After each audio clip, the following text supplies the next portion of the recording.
Okay, ladies and gentlemen, welcome and thank you to the session about mapping Eastern Europe, its present, its past and its future. We are in a very fortunate situation today because we can be there when the historian meets one of the shapers of history and when the politician is confronted with the greater historical trends.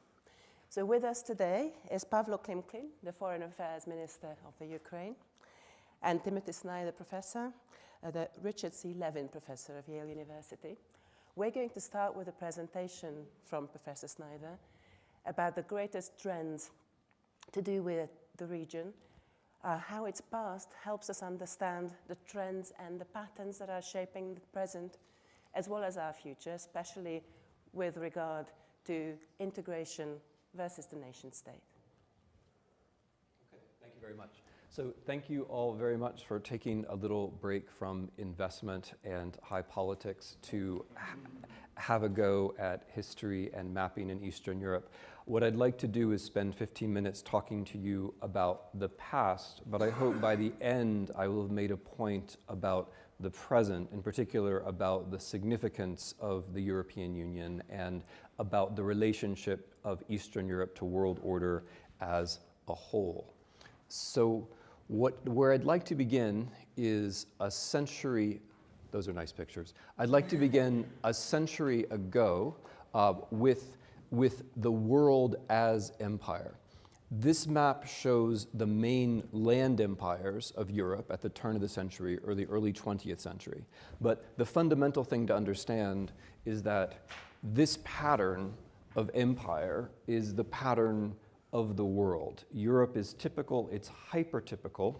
Most of the territory of Europe is controlled by empires, but European empires, other European empires, the British one, the French one, control most of the rest of the world's surface. So the key concept a century ago is precisely empire. And the point where European history begins to diverge from east to west, or into east and west, it's not after the Second World War with the beginning of the Cold War, as we often think. It's actually as a result of the First World War. The First World War has a curious outcome. It's a coincidence, and it's a coincidence which is determinative of the entire future of Europe, although we overlook it completely, and that is this. Who wins the First World War? The maritime empires. Great Britain, France, if you want to be malicious, the United States, also maritime empire. Great Britain, France, the United States. Who loses? The Russian Empire loses in a curious way. It's on the winning side, but it falls apart into revolution. Germany, the Habsburg monarchy, the Ottoman Empire, all lose. So the land empires lose the First World War, which means they fall apart.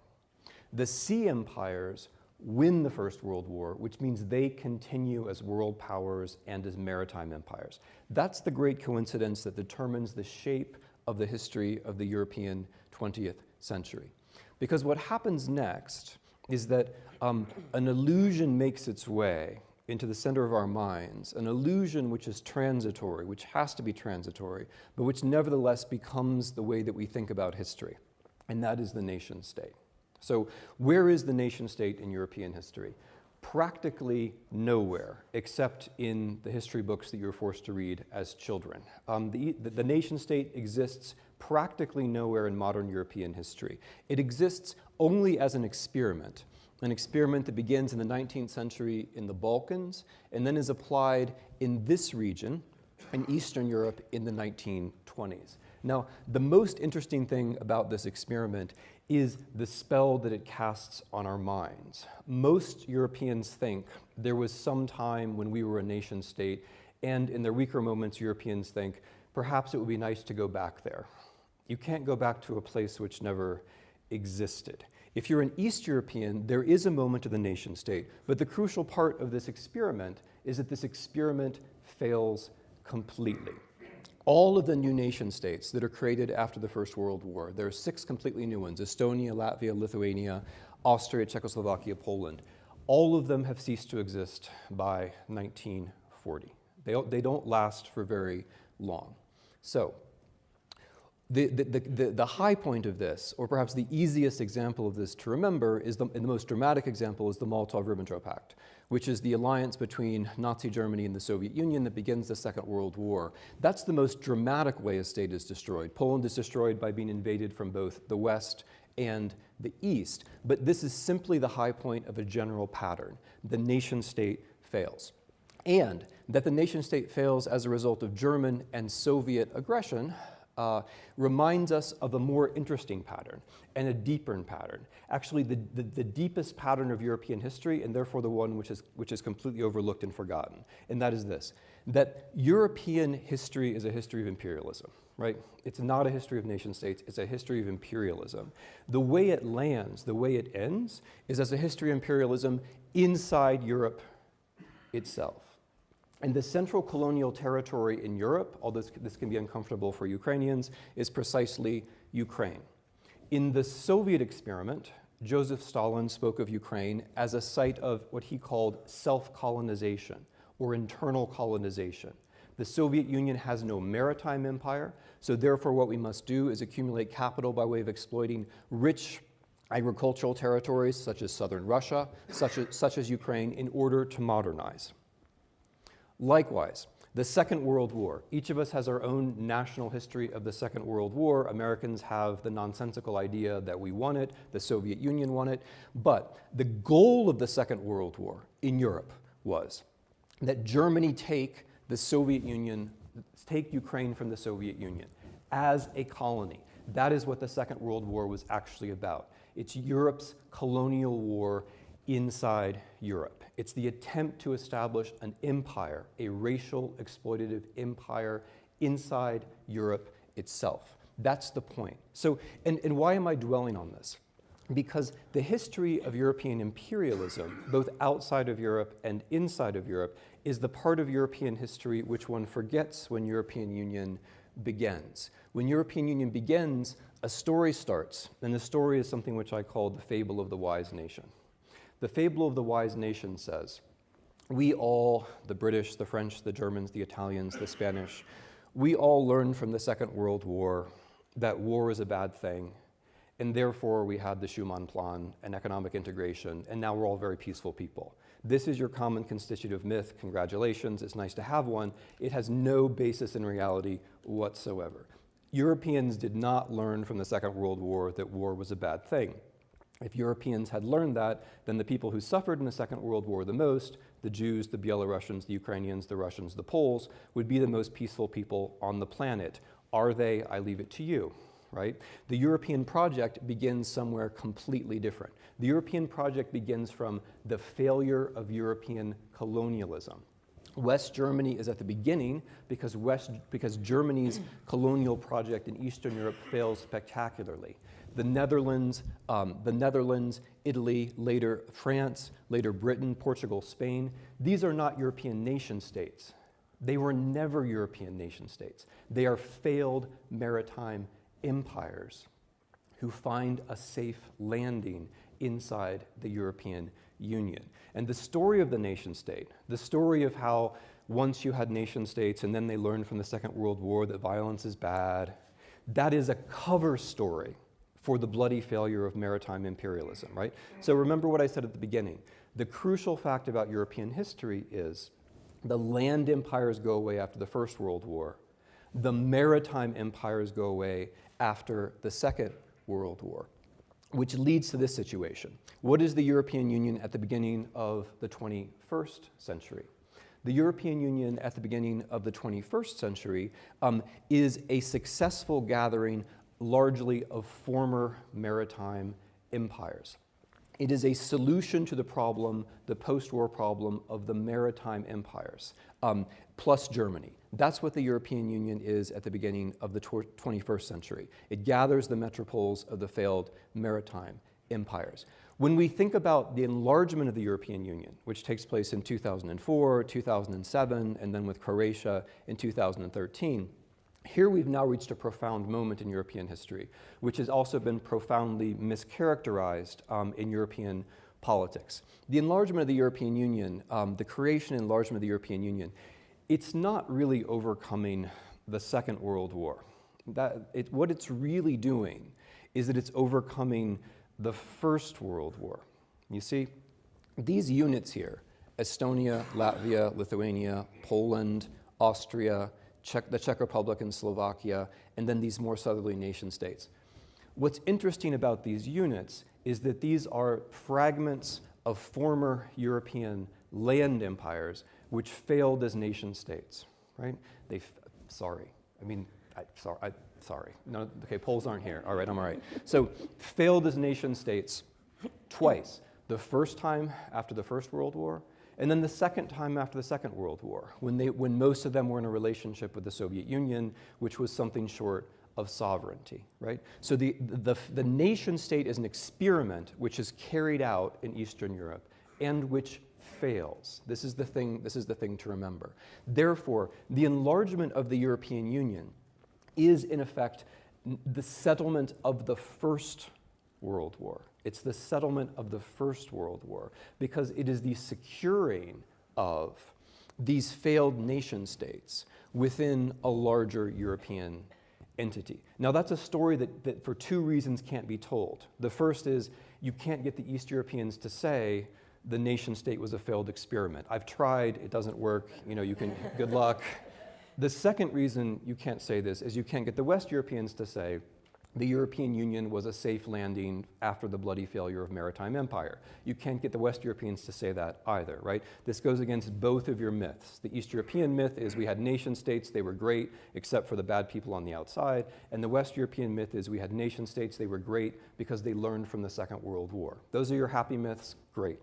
But in order to understand oneself, it can help sometimes, just for an hour every year or so, it can help sometimes to see a deeper historical reality, which happens to be a very interesting one, which is that the historical meaning of the enlargement of the European Union is that the metropoles, the former metropoles of maritime empire, the United Kingdom, I shouldn't be pointing at the United Kingdom, but okay, former metropoles, the Netherlands, France, former metropoles of maritime empires, one kind of post-imperial predicament, right, are joined together with fragments of former land empires, another kind of post-imperial predicament.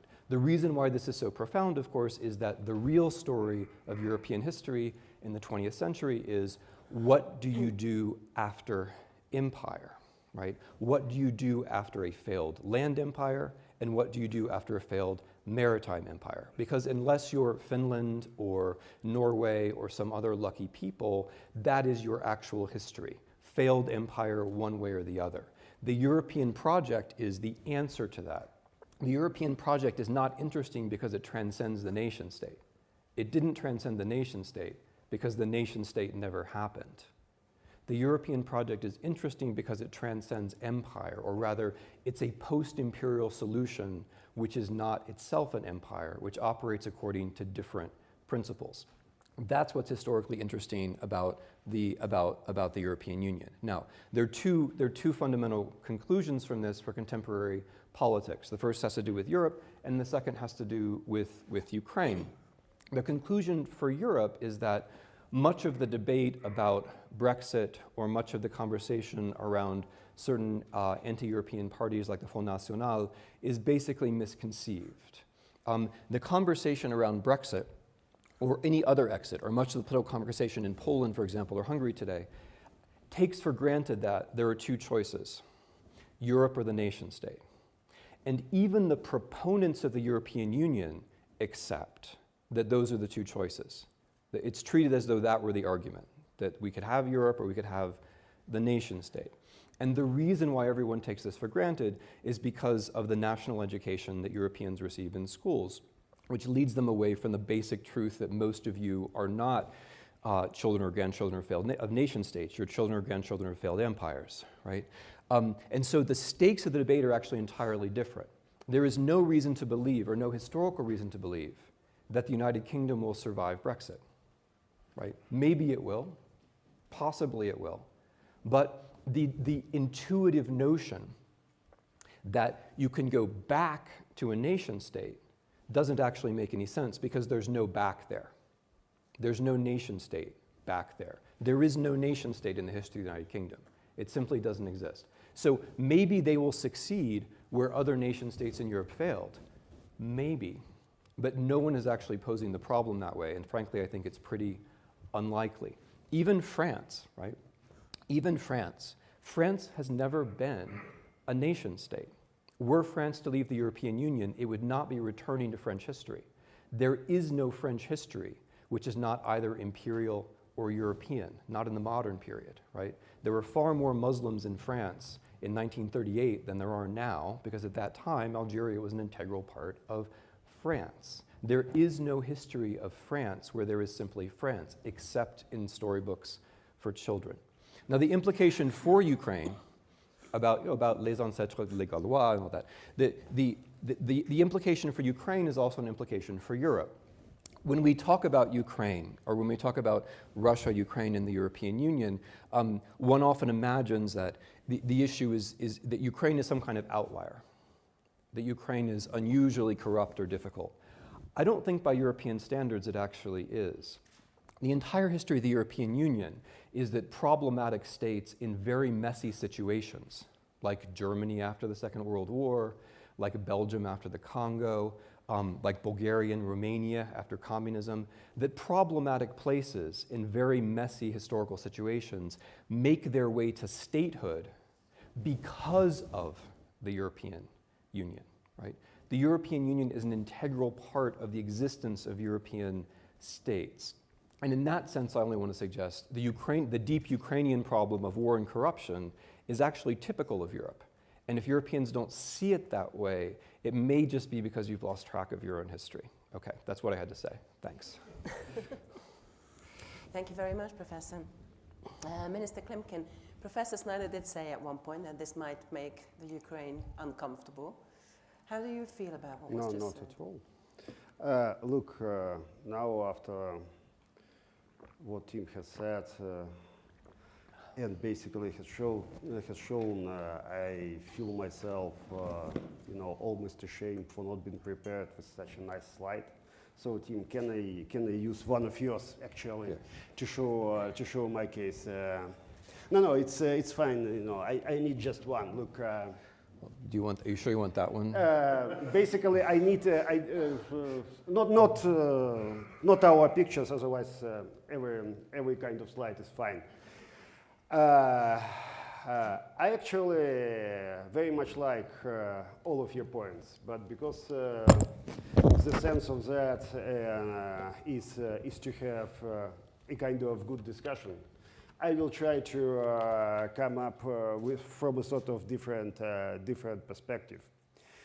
A couple of weeks ago, being in Jerusalem, I had a very good chat with the Israeli Prime Minister Benjamin Netanyahu, and he told me, look, Paulo, if you see what is going on in the Middle East now, it's basically about medieval wars by, definition, fought with modern weapon.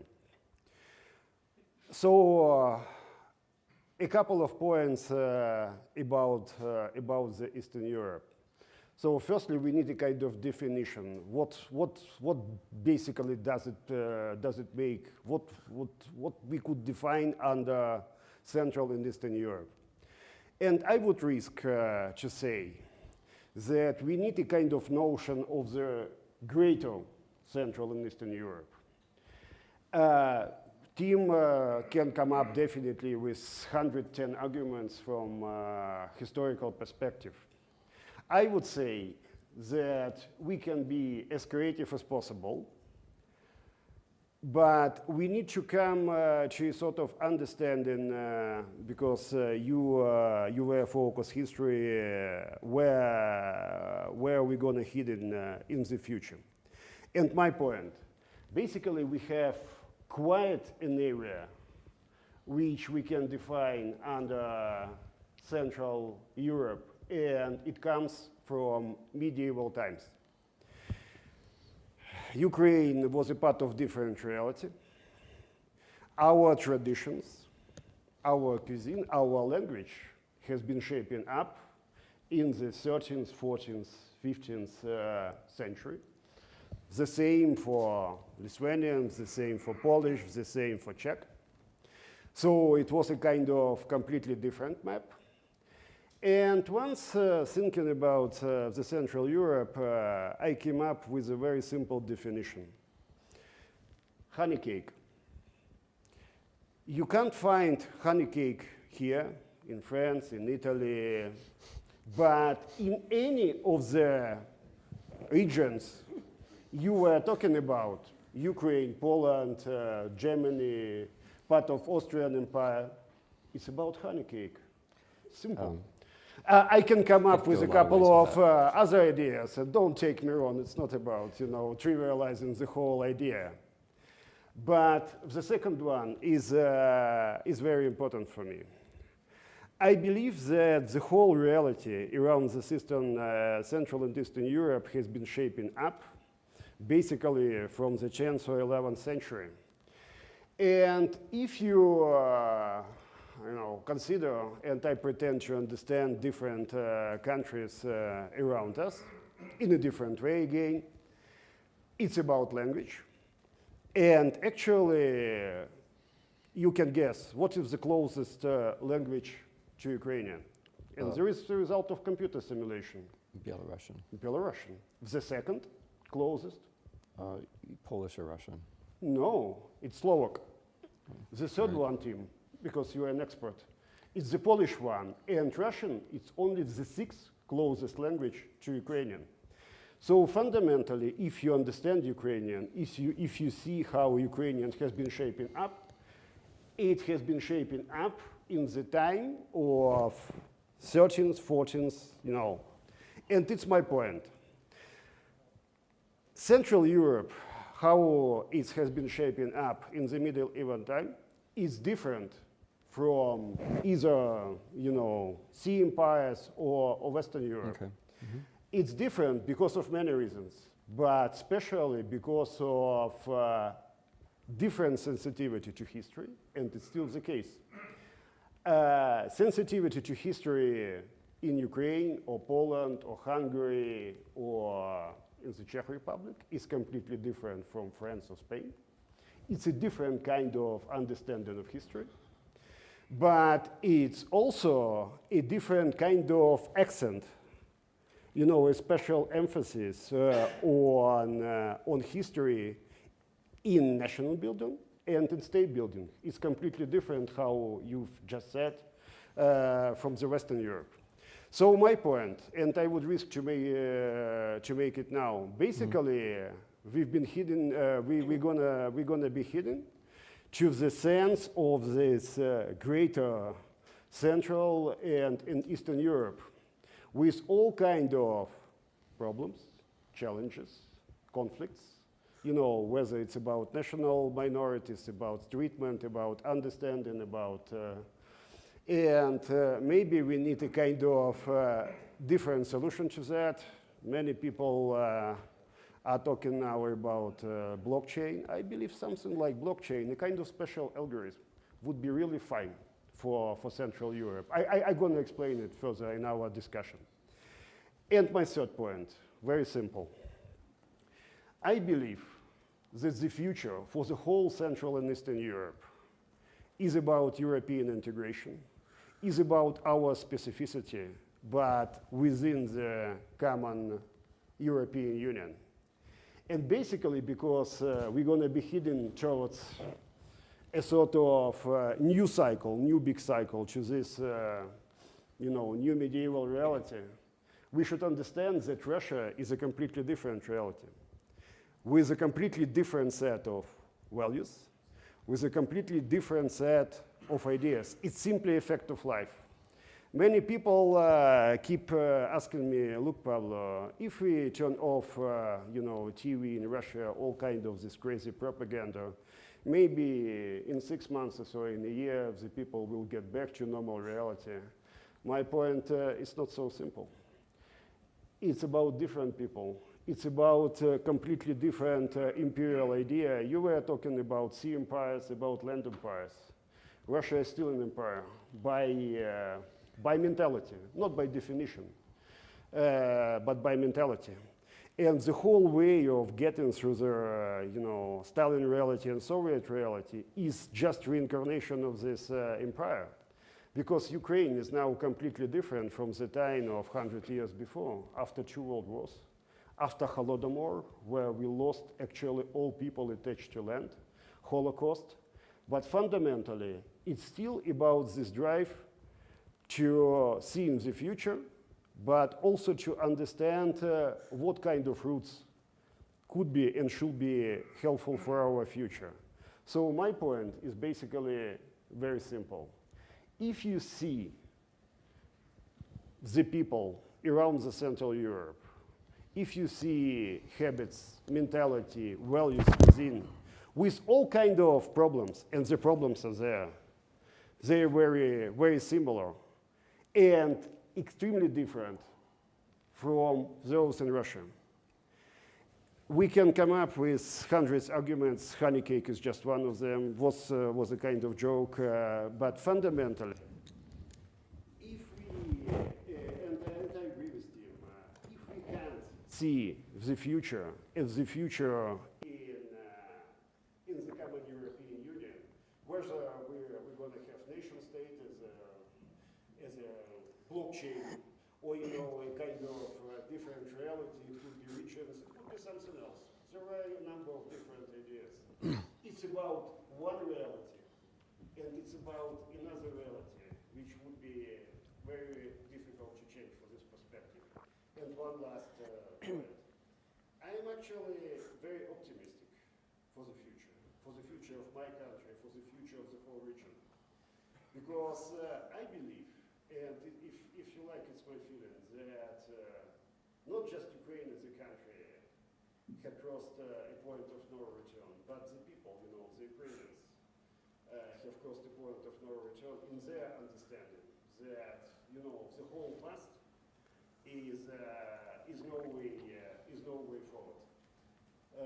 I will make a stop here. Tim, it was a really great presentation. I remember how I have really an honor to present your book in Kiev, and it was a great success because not just of your great research, but because of your touch and your understanding how the whole reality around Ukraine were shaping up for all these years. And it helped me also to understand some points about Ukraine. Thank you.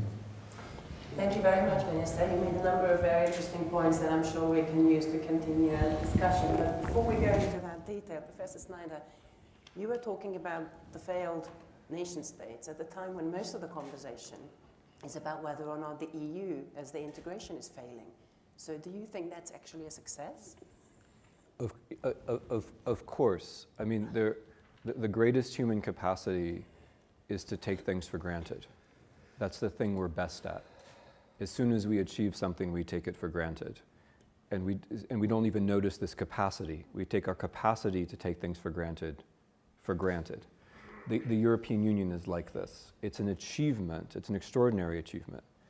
There is no other entity in world history and modern history which solves the problem of the nation state without the inequality of empire, right? You can solve the problem of the nation state by invading neighbors or otherwise dominating them and creating a hierarchical situation with 2 classes of citizens and subjects. That's what Europeans and Americans did for about 400 years. That's one way of solving the problem of the nation state, which is that it's too small in scale. The European Union is a different way of solving the problem. My point is that the debate is misframed. When one worries about the end of the European Union, one has to simultaneously worry about the end of its nation states, because there's no reason to expect that they're there to go back to. But is it an either or is it more of a scale? It's an uncertainty and it's an abyss. I think the problem, so Europeans like Americans have stories of progress which have tended to vastly simplify their own histories. It's not an either or. See, here's the thing. The maritime empires are not coming back. I mean, that everyone knows. The European Union might be at risk, that also everyone knows. But everyone thinks Well, in the worst case, we'll simply have a Portuguese nation state or a British nation state. And what I'm saying is, why do you think that? It never happened in history. It only happened in myth, right? This is my point. So what is the worst case then? The worst case is that the rich, prosperous states of Europe who owe their wealth and their prosperity, and dare I say also their sovereignty to the European project, lose their wealth, their prosperity, and quite possibly their sovereignty. That's the worst case. Minister Klimkin expressed his optimism just now. Are you optimistic about the future of the Ukraine as well as the integration? So as a historian, I'm always pleased to hear politicians express themselves with such erudition about the past. And it's certainly true that there are patterns of history which go well beyond the 20th century, which make of Ukraine the place that it is.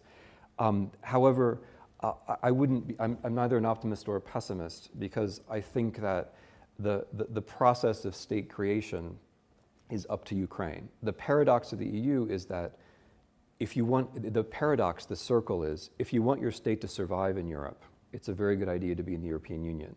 But if you want to join the European Union, you have to show that you can create a state by yourself. That's the trick. And so I am optimistic about the European Union, I'm optimistic about Ukraine, but there are decisions that still have to be made. And every decision which seems like it's about Ukrainian state building is actually a decision about joining Europe. There's no difference between those two things. Minister Klimkin, you were talking about the EU and the integration as the future. But what are the obstacles to this, as you can see, both internal and external? Well, I would say there are a couple of obstacles, but just to explain my point, I would like to get back to Tim's point about nation building.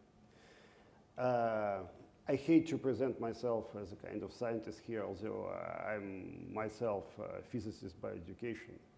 But I believe in a very simple division, towards different nations. And it's about deep state and deep society. And don't take me wrong, I would not like to oversimplify the point. If you take Russia, it's a classical example of deep state. Society is nowhere, all kind of institutions. But for Ukraine, it's completely different. It's about deep society. Everybody's talking about Lex on, creating our new institutions, although it's going forward and on a number of points quite well. But fundamentally, if needed, Ukrainians always come together and will always come together. So in the final moment, and it works extremely well. So fundamentally, it's about people. One of my European EU friends says, a really old one, keep saying, look, Pablo, you Ukrainians, you are like Italians in a way. State structures, it's all difficult, but fundamentally, it's all about people, all about society, all about this semi-official links. And it's actually one of the challenges. I would not say obstacles, but one of the challenges, because we need strong institutions to deliver on our EU integration. The second point is irrational, I believe, and it's about European Union. It's about perception. It's about perception what kind of European Union is needed. And my point is very simple. The sooner the whole European Union gets the point that Ukraine is existential for the European Union, like basically, it's the point for Russia, because with Ukraine as a success story, as a democratic and European project, it would be difficult somehow to justify the Russian project, how they keep building it, how Putin keeps building it in Russia. But we need also to explain that we are credible in the sense of our state building, and we are a sort of asset for the European Union. And this asset for me is not about land, not about, it's about people. Fundamentally, the whole asset and the added value of Ukraine to the European Union is about our people. And the whole sense of the European Union is basically about wrapping up this European reality. Without that, European project is not complete. And something which is not complete is always, I would say, a bit unstable in the sense what Tim was talking today. But what are the internal obstacles to integration? Professor Snyder made a reference to corruption before. Yeah, look, it's the sense of how to deliver on reforms. And on some areas it's really a way forward. On some areas it's a very mixed experience, because Ukraine before the Maidan was fundamentally a kind of post-Soviet country, sort of reality belonging to the post-Soviet space, in the sense of economy, how economy was working, in the sense of society less, but basically state. And Ukraine was, chronically and systemically corrupt, and this corruption was at the highest level, at the business level, and at the routine level. So to eradicate them and to create a completely different society takes time. On some areas we've been getting better. On some areas we've been lagging behind. But it's not just about corruption, because many people, simply point into corruption as a sort of one fundamental challenge. For me, it's about changing the way how Ukraine as a country operates. It's about institutions, because you need institutions to tackle corruption, and you need to engage society. It's about living the whole way of living with 3,000 actually state enterprises. Just imagine we still have more than 2,000 state enterprises which should be privatized. It should be about the whole reshuffle of basically the sense of how we should have a touch with the European Union. And the point is, either we gonna deliver on the association agreement, because it's a kind of space where we need to deliver, to get prepared for the European Union, or we fail. So for us it's a kind of existential challenge. For us it's a sort of survival, because if we fail, the future could be very meek, as Tim has just said. So if I understand the optimist Minister Klimkin well, then he's saying that this is a life and death situation for the Ukraine, an existential, absolutely, yeah. An existential need and necessity, but also he said that for the EU, Ukraine is existential. So I'm guessing you're saying that you think for the EU itself, the Ukraine is necessary for survival. It should be existential.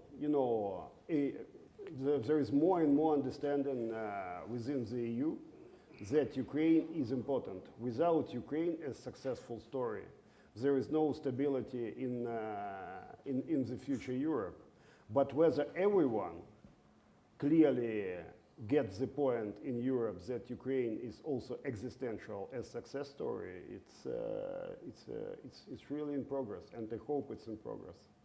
And Europe is a very fragmented reality, also in the sense. So we need to overcome this reality, and basically it's one of the most important challenges for us. Professor Snyder?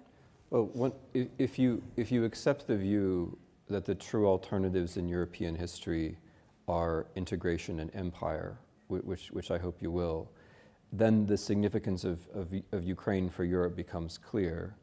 So long as the European Union exists and functions well, it's going to be attractive to territorially contiguous states. If it's not attractive to territorially contiguous states, that means there's something wrong with the European Union. So if the European Union lives and breathes, it also grows. Since there isn't a third option of falling back to the nation state, the natural pattern of the history of the European Union is ever greater success, ever greater wealth, ever greater political stability, and also new members. This is unavoidable. The thought that we can stop at a certain point doesn't actually make sense. And what I would try to get across is that empire hasn't gone away. I perhaps see this a bit differently than Minister Klimkin does. As I understand all of these things, Russia has a past, present, and future, which is also fluid and subject to change. The idea of empire is not an idea which is a Russian idea alone. The United States, for much of its history, has been fundamentally imperial, and most European states with whom we have the pleasure of talking today, for much of their modern history, have been imperial. Empire is a notion of how you order politics. It's not specific to Moscow or anyone else. What I would try to get across is that the European idea is an answer to empire everywhere, right? Whether it's Russia or somewhere else, but that empire is also a challenge to the European Union. The story that Russian foreign policy tells to Europeans is, let's go back to the nice day when we were all great powers. The thing is, those days weren't so nice, and the reason that Europeans were great powers was because they had maritime empires that aren't coming back, right? So that's a story that empire tells. It's not clear to me that Europeans have sufficiently understood that story or their own history enough to recognize that they will be in a constant struggle with empire. Sometimes American empire too, right? Empire is a concept, and European Union is an answer to that concept, which works, and if it keeps working, will always attract countries on its periphery.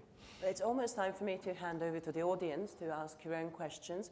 But before we do that, I know Minister Klimkin is keen to reflect on one that. simple point, look, and it's a very important one. I have not said that Russia is doomed to remain empire for another 1,000 years. My point is different. My point is that it would be far more difficult than in other cases to have transformation of Russian mentality. It's not possible from today to tomorrow, from this imperial mentality to other mentality. Sure. And it's definitely the case, but it does not mean that Russia is doomed, to remain, imperial reality. And the second point about nation states, very simple one. The whole idea that the people trust nation states to deliver on their vocations and dreams is over, or very close to be over. And if people, simply get the point that the nation state is not able to deliver, they will take initiative in their hands. In what way? It's a question probably not for this conversation, but it will come, and it will come, it's gonna come very rapidly.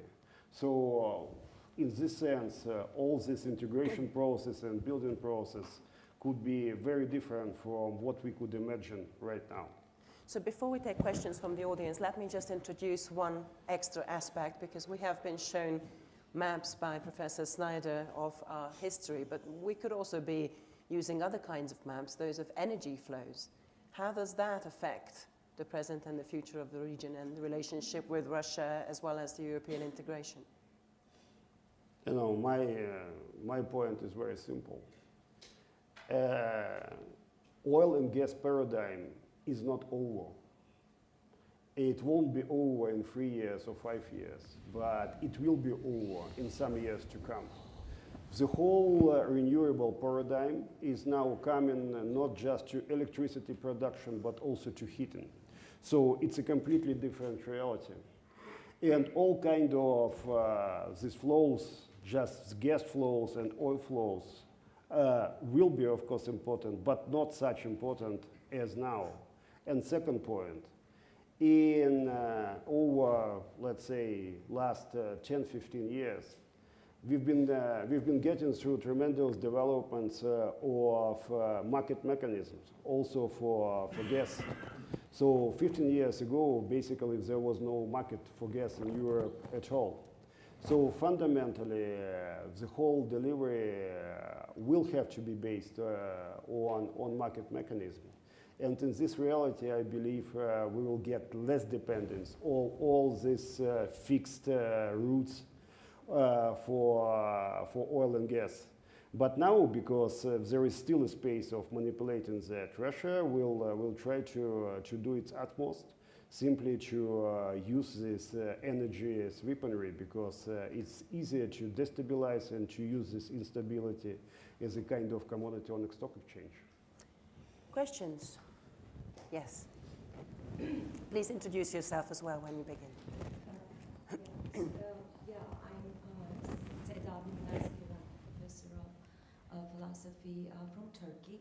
And what I would like to ask is, while we're talking about the integration of Ukraine to European Union, what does Professor Snyder think about integration of Turkey into European Union? Would it be a good idea, and can it be ever achieved? Yeah. So I mean, one builds a career by learning a dozen languages, and then then one gets invited to Davos to speak, which is a pleasure and an honor, and then one gets asked about a place where one doesn't know the language. So I can only answer in very categorical ways. My basic view of the European Union is that it expands according to a territorial logic of contiguity. I believe that the civilization that's attached to the European Union is a function of integration rather than a cause, largely. And so I believe that in the very long run, with lots of good luck, the thing which is called the European Union, under some other name perhaps, could also include not only Turkey but North Africa, right? In some kind of very long run. So my answer is it would be a good thing, and I think it could happen. Obviously not in current conditions, right? The European Union did articulate, as a result of the anti-communist revolutions of 1989, criteria for membership, which include political standards. And there's some ambiguity on the margins of those, but in the current situation, Turkey's not a plausible member. But I think in some other situation it could be, right? The European Union is funny, because Europeans talk about history as though history led them to the European Union, right? We have these nation states, there was Charlemagne, all this stuff. And we learned, and then the European Union. It's exactly the opposite. The European Union is a maker of history. The European Union makes something new while telling stories about history which are basically nonsense, right?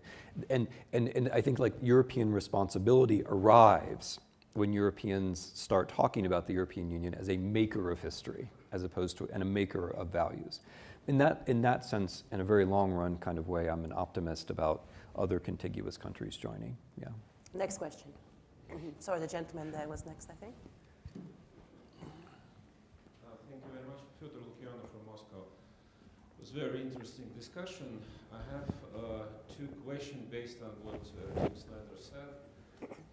Former President of European Commission, Mr. Barroso, once said in an interview that basically European Union is a new version of an empire. And he was heavily criticized for that. All leaders of member states said it was a stupid thing to say and so on. But based, Tim, on what you say, maybe he was right. Because if you assume that nation states never existed, and imperial form is more convenient for Europe, then maybe European Union is a new empire, which replaces all kinds of empires. And second related question, if you're right, then it will be very dangerous for Russia to get rid of imperial nature, because then Russia will simply cease to exist. Mm-hmm. Okay, so thank you very much. Yeah, thank you very much.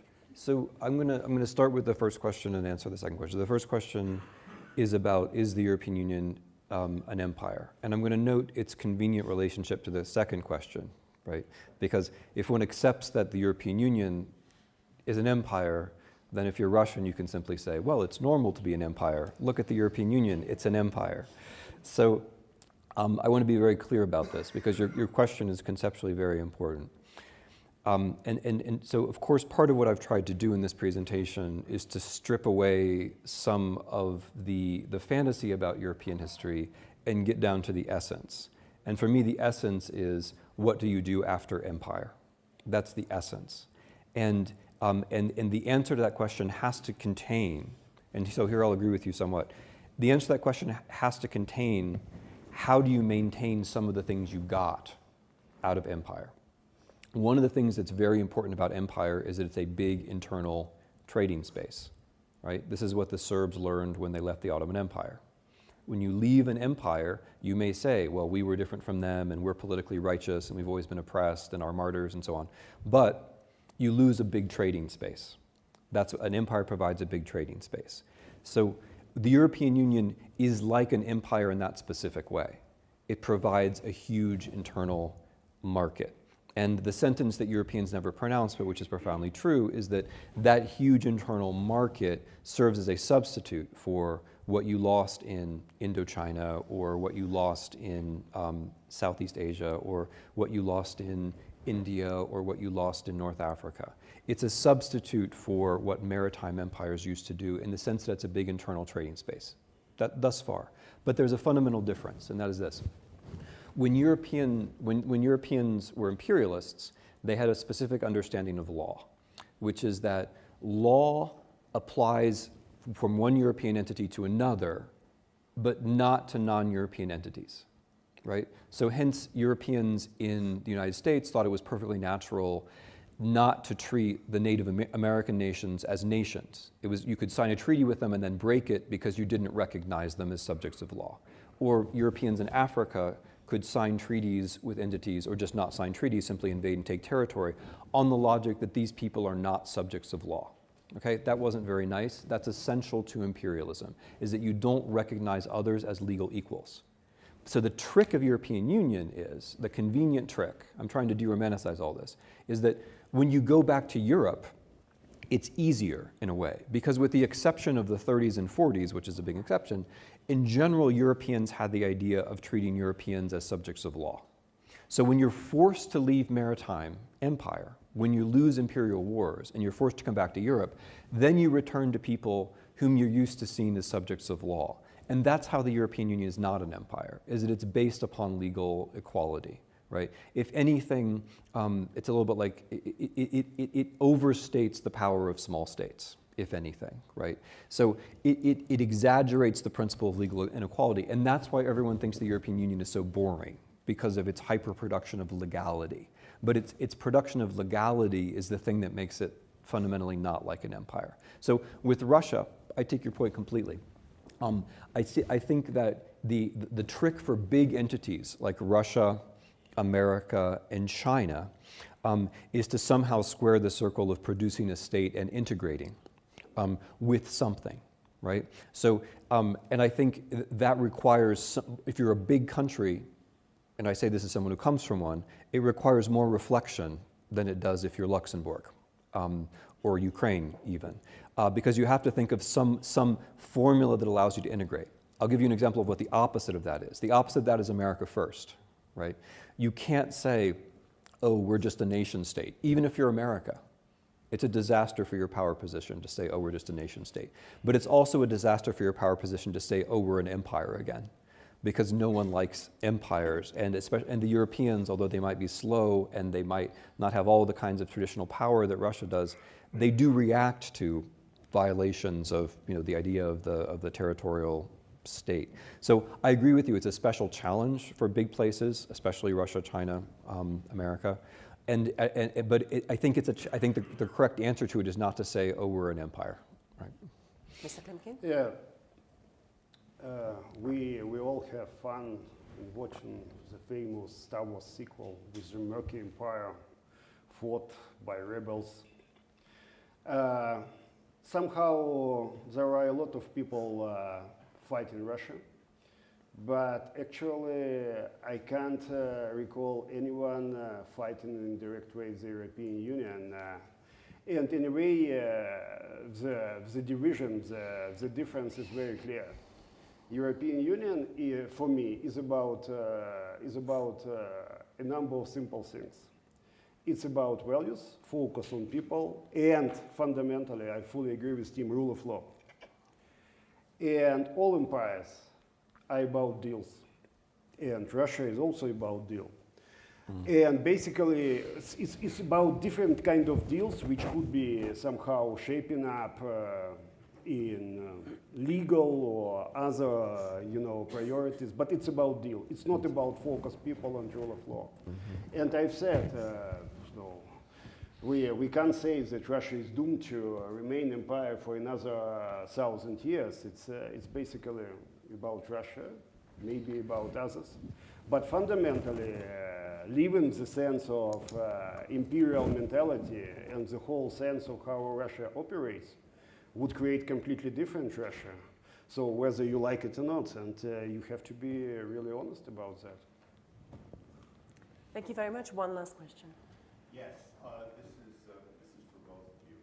More for Tim, the first part of my question, which is, all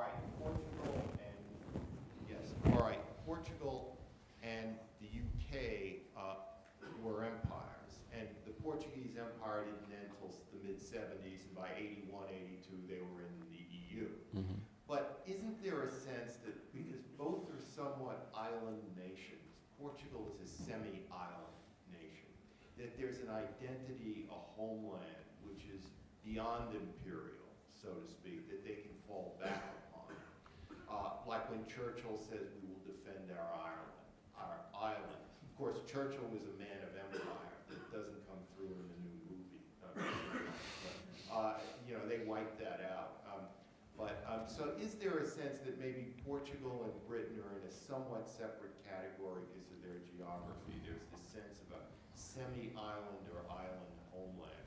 And the other question is, all right, if the EU does not succeed and does not incorporate eventually places like Serbia, Macedonia, etc., what form does the pathology take? What happens to those places? There won't be a sudden collapse, but will they simply become more and more dysfunctional over time? Okay. Thank you very much for that question. Unfortunately, we are running out of time, so can I ask you to be brief, please? Okay. So I think I agree with you completely that island nations, or even nations that are far away from other nations, have a sense of identity that's different. But Churchill was going to defend our island, down to the last Indian, right? We can't forget that. And and I believe, I worry that sense of identity is a trap. And to move to your second question, where it may very well lead is to a Great Britain that is in fact in England, immediately or after some time. Partly because I think what happens to European states which don't have the European Union is that they lose their cushion from globalization, or they lose their special version of globalization. They face American, Russian, Chinese versions of capitalism in ways that I think are very likely to drive populations, especially populations accustomed to functioning welfare states and equality, quickly towards populism and towards far right-wing politics. And after that, I would see the typical downward spiral of territorial conflict, protectionism, territorial conflicts, loss of territory, problematic sovereignty, et cetera. I mean, the 1920s and 1930s, I think, are a very good period for Europeans to keep in mind. One simple point. Empires are about spheres of influence. Any decent empire should have its sphere of influence. And for island empires, the perception about spheres of influence is quite different than, for example, for Russia. So basically it could be part of the answer. Tim has made it in a different way. Thank you. Thank you very much for the conversation. Thank you very much for coming. I'm sure there's plenty of conversations to be had on the back of this conversation. Unfortunately, we'll have to have them outside the room, but I do encourage you to stay and share your thoughts with each other, because I could see that you have them, and a lot of interesting points were raised. Do you have any time, if anybody's interested, about your point before about blockchain? Because I am conscious that you said you wanted to talk about that. If anyone's interested, do you have time to talk about that outside the room? Look, we have a multi-layered system of, difficult moments, sometimes point-to-point problems in the whole, Central and Eastern Europe. We need a kind of protocol because blockchain is a sort of protocol fundamentally on how you communicate with others and how you treat others. In a way, it could be a voluntary protocol, because without voluntary protocols, there is no way forward. And international law is a kind of imposed law, because, of course, we have to agree with that. So, in a way, this blockchain mentality, and I've started already talking with a number of my friends there, could be an interesting reflection on how to establish this voluntary protocols of treatment each other also in the Central and Eastern Europe. And it's actually the idea now under research in Poland, as I understand, in Romania, but basically also in Ukraine. Could be a funny story for the future. And Central and Eastern Europe could be a very interesting, test range for this type of voluntary protocols. Interesting idea. Thank you very much. Thanks. Okay. Thanks, guys.